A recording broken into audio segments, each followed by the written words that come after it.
Hey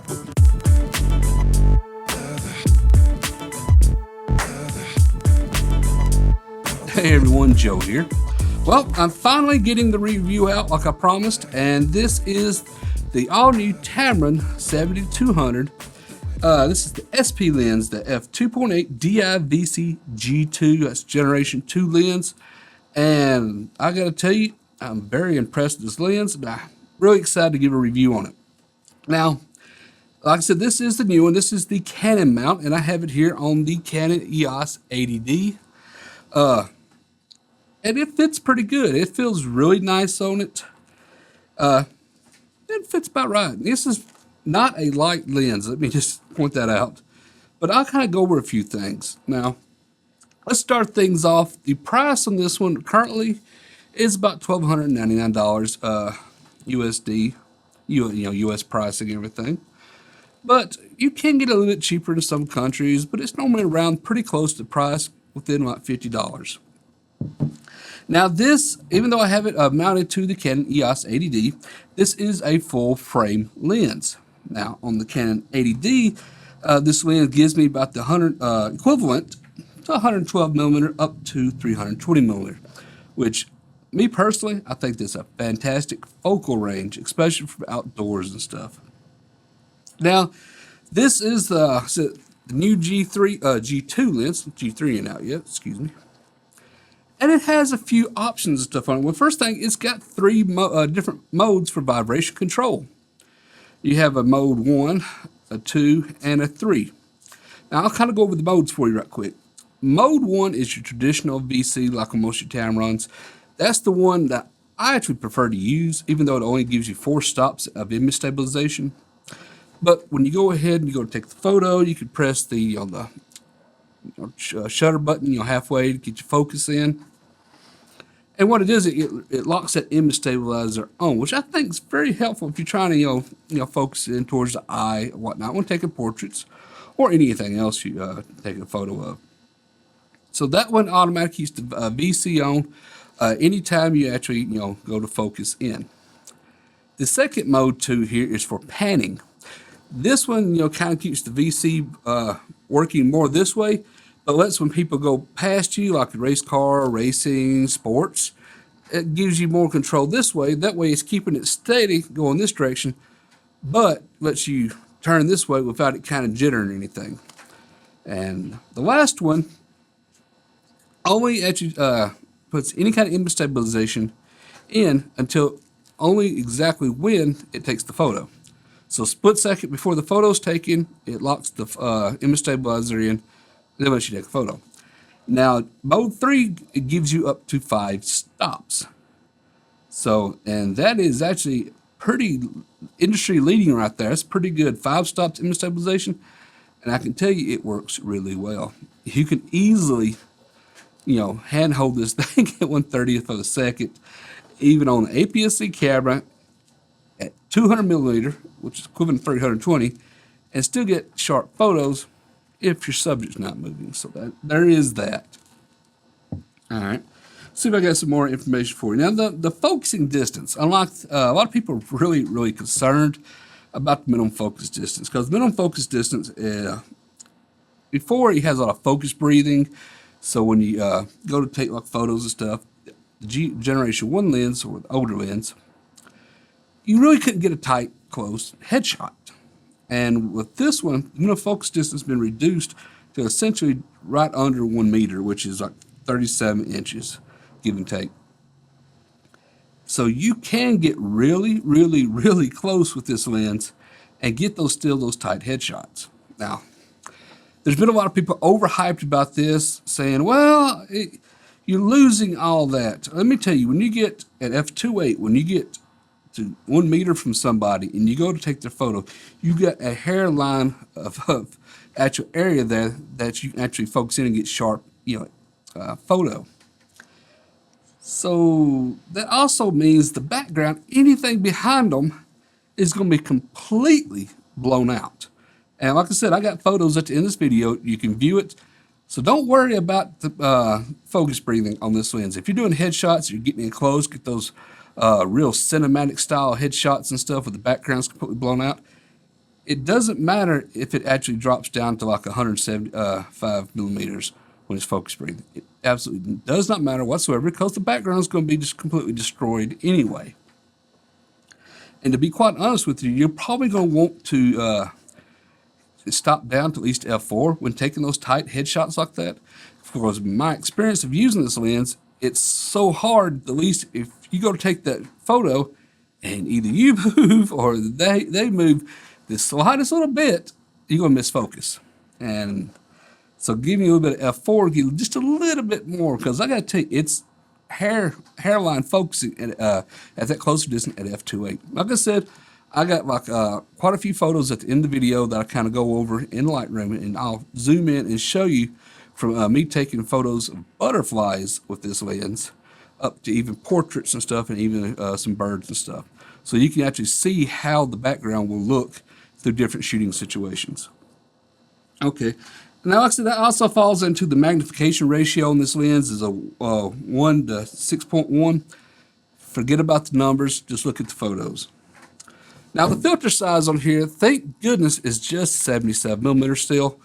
That because a lot of lenses, especially bigger ones, use around 77. It's quite a common filter size. So a lot of your lenses probably get 77 millimeter anyway, letting you share between them. That's very, very good. Now I have a Hoya HMC1 UV protection filter on this mode, in case anybody's wondering. And it's only because I couldn't get a Kinko at the time. I wanted a Kinko Zeta. Now the aperture does stop all the way down to f22, but I doubt anybody's going to be using that, especially with this lens. Most people are going to try to shoot it wide open, which it's sharp at f2.8. Now it does sharpen up just a fraction of a hair, at least on APS-C when stopping down to at least f4. But for the most part, unless you're a pixel peeper and you're looking for it, you're not going to notice. All right, let me see what else. Now, yeah, it does have 9 circular aperture blades, which gives you round bokeh, even when you're stopping down to like f6 and f6, f6.3, and all those apertures in between. It gives you exceptionally nice bokeh. Now, the build quality on this is mostly metal with some plastics, and it is fully weather sealed. And let me tell you, it's nice. It's got rubber sealing up here in front next to your filter thread. I guess also kind of helps if you can kind of hood and stuff on it. That way it doesn't leak around. Got sealing in the back, other dust and moisture sealing out through the lens. This is a good lens. It's built like a tank. Now, something else I want to point out on here is the tripod collar here is Arca Swiss, or lens collar, what do you even call it? So when you, it fits a lot of those Arca Swiss styles. That way you don't have to put extra adapter on here. So a lot of your Benro, your BenQ, not BenQ, Benro, Manfrotto, and a few others that use the Arca Swiss style plates here. Put it right on there. Good to go. And oh yeah, I wanted to talk a little bit about this. The only real downside I've had to this lens is the fact that it's real easy to knock the vibration control off and stuff on this lens. And I'll show you here. And that's because if you put it on like a black rapid strap, it's probably going to dangle upside down. And this side over here, I noticed when I was out shooting, it hit up against my clothes. And I actually didn't notice I had knocked the vibration control off and the manual, over the manual focus at one time, which caused me to mess up a few shots. And I kind of didn't really notice it at first because I was moving and eventually get a confirmation beep and focus, take a shot. But all of a sudden I haven't started moving to notice it. And I looked down, and it turned out that if it hanging upside down, it brushed against my clothing, turned them off. Now I've talked to a few other people. It's also ran into that trouble. This is a quick, easy fix. And that is simply, a lot of times you want to shoot portraits like this anyway. Just go ahead and move the collar around to this position, lock it in. That way when it dangles upside down, these are not hitting anything, and that's in a good position anyway when you're on black racket, on your rapid straps. Excuse me, I've got a head cold. And a good portrait position. Quick fix, easy done. That was my only downside to the lens. Okay, well now the image stabilization on Oxid is very, very good. And you can see that in this video here, whereas the image stabilization works very good. And this is a 200 millimeter. And like I said, excellent. Okay, now lens flare. You will want to watch the lens flare. Now this thing has some really good coatings and stuff on it. You can check Tamron's website to actually get full information on the coatings and stuff that's on here. However, do not point this thing into the sun, as it will desaturate very quickly and blow out. And of course, you can see on this video here, absolutely use the lens hood. And that image there, be testing out in the video, was done without any kind of lens filters on it. So now the focusing speed here and focusing accuracy is really, really nice. Normally on my lens test and stuff, I show you the focusing moving out with the lens cap on, which is show you how fast it's moving. However, I'm not doing that on this case because when I did test it, when it doesn't have anything to focus on, the focus moves real slow. And that might give you a false impression that this lens doesn't focus fast. However, when you got something to focus on, it's very snappy and very fast without any issues whatsoever. So the traditional, like most of us do, when doing reviews and stuff, putting the lens caps on and letting it go in and out in the focus isn't going to work for this video. It just gives you a false impression, making you think it's slow. But speaking of autofocus and stuff, I've already hit mine up to Focal software and calibrated it for this camera. And it's pretty close. It's pretty close. Now, the accuracy on this one, on this particular copy, at 70mm was 99.5%. So that's in a lab environment setting, shooting against a target on a wall with proper lighting and stuff, which that's pretty decent. That's what any other Canon lens gets. It gets around, like the lowest Canon lens I got is probably my 50mm STM, which comes in just a little bit less than this one at like 98.4 or something like that. So this one gives you 99.5% accuracy at 70, and it gives you 98.5% accuracy at 200. Like I said, those are lab environments, and of course in real life it isn't much less. It's actually really, really good lens. So is there anything I can really think about this lens? The one thing I have noticed is that the zoom range, now it's in a Nikon fashion between 70 200. A lot of people may have a problem with that. I particularly don't care. It doesn't really bother me. But it is a very heavy throw on it. That might concern a few people. So you can't just easily move it very slowly with your fingers too well. It's a heavy throw on this. I guess it's moving a lot of glass on the inside. So that's to be expected. Now the focus ring has a pretty long throw on it. And it's a clutch based like any USM motor is. And it's like their USD motors, very similar to Canon's. And it works very, very good. Really can't complain. Now, it does have a few other features on here for its focusing, and you can have full, or you can stop it, not pick up anything within the first 3 meters. So it has to go without, if you got it in this mode, says infinity to 3 meters, anything that's within, like, say, like 3 meters or 9 feet, anything between, it will not pick up on. And it only pick up on things further out, which can be good if you're wanting to do any kind of creative portraits and stuff, or just wanting to speed up the autofocus on it for you for taking focus and stuff further out. But if you want to do kind of like a creative work, you can click that over on it, and that lets you put kind of bokeh stuff in front, something kind of fade out in between the person you take a photo of and the photographer. So that's there. I don't really mind on full. And of course, you have the autofocus, manual focus. I told you about that with the brush against your clothing. Watch for that. Vibration control on and off, and of course, the 3 motors here. But other than that, pretty nice. I really do like it. One thing I wish the collar did here was I wished it would lock or had a little clicks letting you know if it was in one position or the other. It doesn't. I've took mine off. The only thing that's on here is some little screws under it. They kind of will hold the guides and stuff. And you can take it completely off. If you turn it to a certain position, it will let you slide it off. But once you find that one particular position, it'll stay on there. But overall, I've enjoyed using this lens on the Canon 80D. It's actually pretty decent. So Autofocus, like I said, works really great, but let's hop over here to the computer, and I'll let you see some of the photos, and you get an idea if this lens is right for you or not. Okay, everyone. Well, I have some photos here that I've already retouched, but I thought I'd really show you these to let you get an idea of the lens and what it can produce. So, now I've got a number of these from various apertures, f2.8, f4, I believe, f5.6, and I know f6.3, and give you an idea of what the background stuff will render out look like. So let's get over here. Let's take a look at the first one. Now, these first photo took before I had fully calibrated the lens. I was still in Kuala Lumpur's time and went to the butterfly park. Then we went to the bird park. So the first ones I got here was some butterflies.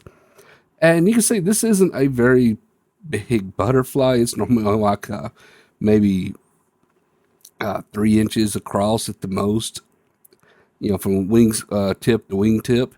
And you can see we get really close here. A lot of people are really worried about, hey, can I do headshots of this with any kind of focus breathing? As you can tell, I'm at f2.8.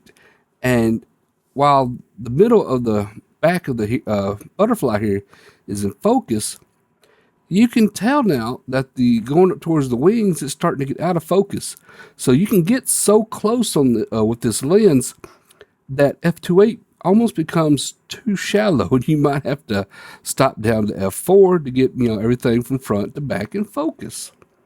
Now that said, take a look at the background. It is completely blown out, and we wasn't very far from things.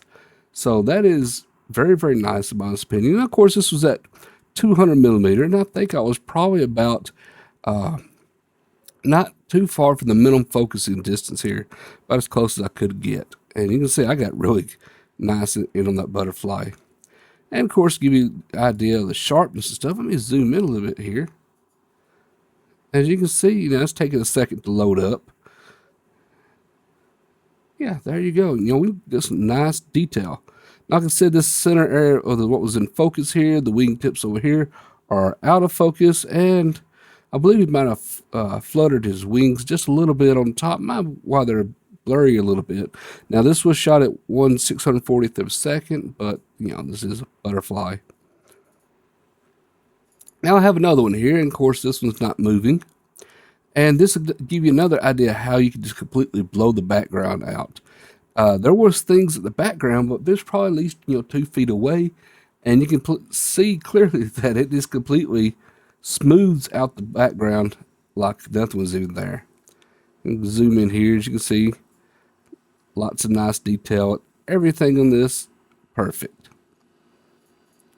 Now let's go to another. Of course, I have another one here. Now this has got some more stuff in the background. Of course, this is also at 200 millimeter at f2.8, and this one is at 2,000th of a second. So as you can see, very, very nice. And here's what I was talking about again. Now I'm focused in about right here when I took the shot. But as you can see, the other wing in the back, the other wing is already starting to get out of focus. So f2.8, when you get in close focus and distance, actually becomes very, very shallow. So I think that's something you might want to consider. Now here's another one, a nice bird. As you can see, there's nice texture and detail in the feathers, not feathers. But you can see it looks very, very nice. I really like this one. And we see here's another one. Of course, like I said, nice detail and texture. Let it load up. You can see a full render here. Got the loading going on. And there we go. As you can see, lots of detail in that. Very, very nice. Okay, now we have some portrait photos. So I want to give a good mixture of photos here. And here we have one at 200 millimeter f2.8. And this one was shot at 1/100th of a second. So there is a little bit of movement in this one if we zoom in really close. Now this eye over here, you can see it was the eye I was focused in on. The other eye wasn't. And it could have been a little bit sharper, but that was caused shot at 1/100th second. And I'm going to be quite honest with you. accidentally knocked the image stabilizer off when I accidentally knocked the manual focus off, and I forgot to switch the image stabilizer back on and didn't realize that. So that one, still very, very sharp, very, very nice. You still easily print this at 24 inches, even though I kind of messed up. And just to give you an idea, when you do have the image stabilizer turned on, is how much more sharp the image can actually be. This is tack sharp here, This is about as good of results you're ever going to possibly get on APS-C. You can easily print this at 24 by 36 inches, easily. Another lovely photo. Of course, look at the background, how the background completely renders out. And of course, like I mentioned, this is a headshot. And this isn't as close as you can get. You can get so close that you can actually cut the top of the head off and cut the chin off. And of course, that was me doing it on APS-C. So yeah, I'm backed out further. So anybody getting this for full frame, don't worry. You can still get in close with headshots, even with full frame. So let's go back over here. Now here's another photo, and this one is a shot at f5.6 at 123 millimeters and 1/225th of a second. Like I said, tack sharp, plenty of detail in this. Extremely nice. You can't pretty much hope for anything sharper than that, really. And let's go to the next image here. Here's another one. You can see, zoom in, tack sharp. Very, very nice. This one shot at f6.3. And you can still see in the background here that it's still rendering stuff out nice, round, and smooth looking, even at f6.3. Really nice showing there. And here we got another one, and this one shot at f4. You can see the ocean behind her. I think it was probably, I think 50 feet or so off the beach, and that's the beach behind her. And you can see everything in the background completely just smoothed out, smooth as butter. Now it's at f4. Let me zoom in. As you can see, huge amounts of detail. Really, really nice looking. All right. Now this last photo I have here was, if you look here in this photo, you can't see it in the background behind her. There's the beach kind of bends around, and this is what was at the far end of that beach, way back there. And this is probably like half a kilometer away, I think. Probably about a half a kilometer away. And I was focused in on these trees over here. You can see they're still very, very sharp. And this is at 200 at infinity and f2.8, 1/1000th of a second. And of course, like I said, they're so far away. That's why you get this grayish look to the trees here. And that's because of humidity in the air and its atmosphere. Just like these others here on the this side are faded out. That's why these are faded out. That's how far we was. And still get a great looking image. Let's look at the the textured detail and stuff here in these coconut tree leaves and stuff. Plenty of detail. So anyway, that's a little example of it, doing a little telephoto landscape. But anyway, that's it for these photos. Like I said, the lens is very, very sharp, but I have to sharpen everything in post, because if I just did no sharpening, then everything I show you will look completely blurred out. So I did shoot everything raw, and this is me sharpened up. Nothing heavy, just basic sharpening. Okay, everyone. Well, I hope you enjoyed this little quick review. Well, probably not quick. Pretty good lengthy review here on the Tamron 7200 G2 lens. It's a fantastic lens. I highly recommend this lens to anybody getting into portraits and stuff, regardless if you're using full frame or APS-C. The autofocus on this thing is very accurate. The image quality is amazing. The bokeh is just unbelievable. And the color reproduction is really good as well. So overall, I am exceptionally pleased with this lens. It quickly went from the day I bought it to be one of my most favorite lenses that I own. So anyway, that's it for this review. If you're interested in this lens and you want to help support the channel, do check my links down in the description below. And if you're not a subscriber to my channel yet, how about taking time to subscribe? And of course, if you like this review, how about giving me a thumbs up? But that's it for this video, everyone. I hope y'all enjoyed it. See y'all in the next one.